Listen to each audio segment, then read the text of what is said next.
Balio ito wablen, anti Mario ito wablen, anti o ito wablen, amale membova.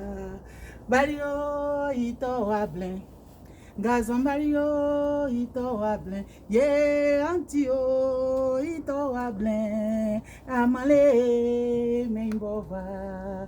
Gazon Balio ito wablen.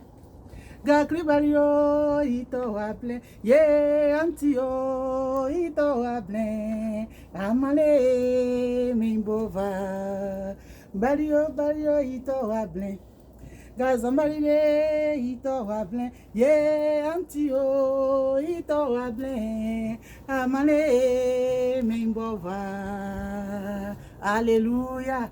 Gloire à Dieu, que le nom de notre Dieu soit béni ce matin. Amen. Je vous salue dans le nom de notre Sauveur Jésus-Christ. Ah oui, il est bon notre Dieu, il est merveilleux, il est glorieux. Et ce matin, je ne peux que lui dire merci Seigneur. Amen. En début de la température, qu'il fait froid, qu'il fait chaud, qu'il neige, nous ne pouvons que louer Dieu. Alléluia. Que le nom de notre Dieu soit béni. Encore ce matin, j'ai un témoignage à te rendre. Écoute bien ce témoignage, bien-aimé.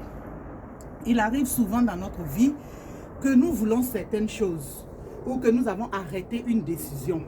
Et cette décision-là, on voit qu'au fil du temps, on enfreint à cette décision où il y a quelque chose qui vient perturber notre décision. Et là, très souvent, on en veut terriblement à Dieu. On lui dit, mais moi, c'est parce que je voulais ça. Mais pourquoi est-ce que la décision que j'ai prise ne s'est pas arrêtée là? Et voilà que c'est autre chose que tu me donnes.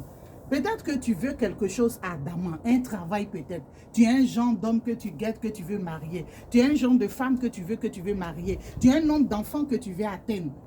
Et ce n'est pas ce qui se passe dans ta vie. Et tu es un tant soit peu découragé. Laisse-moi te rendre le témoignage d'une femme. Nous sommes toujours dans notre livre Réponse à la louange, oui. C'est la page 6. Ici, il s'agit d'une dame, d'une mère qui était mariée en famille et tout. Et vous savez, nous les femmes, arrivées à un certain âge, on ne veut plus faire d'enfants.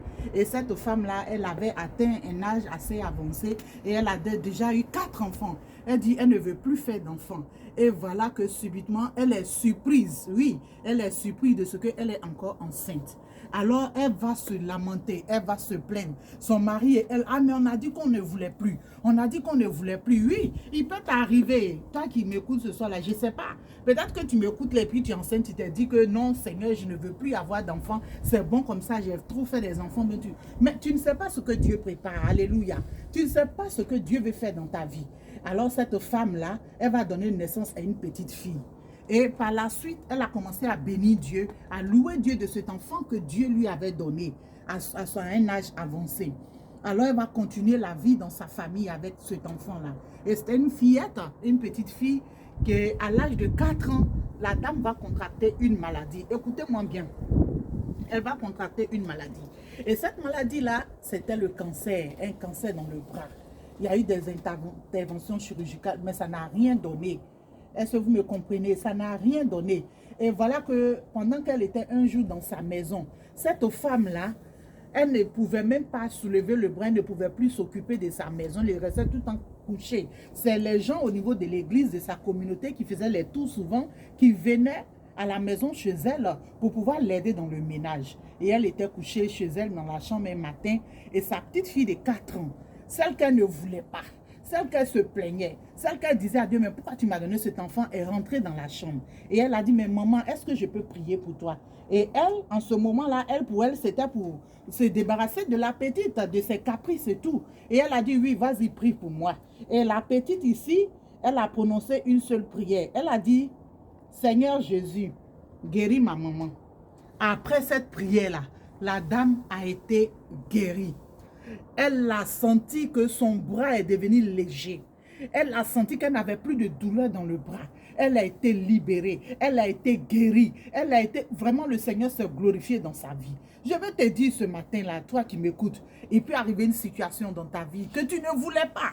un travail que tu fais que tu ne voulais pas, un lieu où tu faisais partir où tu ne voulais pas, mais le Seigneur t'a envoyé là-bas. Bien-aimé, il prépare un témoignage pour toi.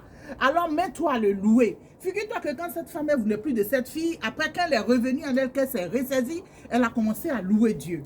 Elle a commencé à bénir Dieu. Elle a commencé à louer Dieu. Alors fais comme cette femme-là, malgré ce que tu as dans la main, que tu ne veux pas. C'est pas ce que tu espérais, c'est pas ce que tu voulais. Mais loue Dieu comme cette femme-là a loué Dieu. Et tu verras la gloire de Dieu. Je veux dire à quelqu'un, à une femme, à un homme qui m'écoute ce matin, non, ne refuse pas ce que Dieu t'a donné. Accepte et loue-le. Et tu verras sa gloire. Car il ne t'a pas donné cela en vain, mais c'est pour un témoignage qu'il t'a donné cela. Que le nom de notre Dieu soit béni ce matin. Soyez fortifiés au nom de Jésus. Amen.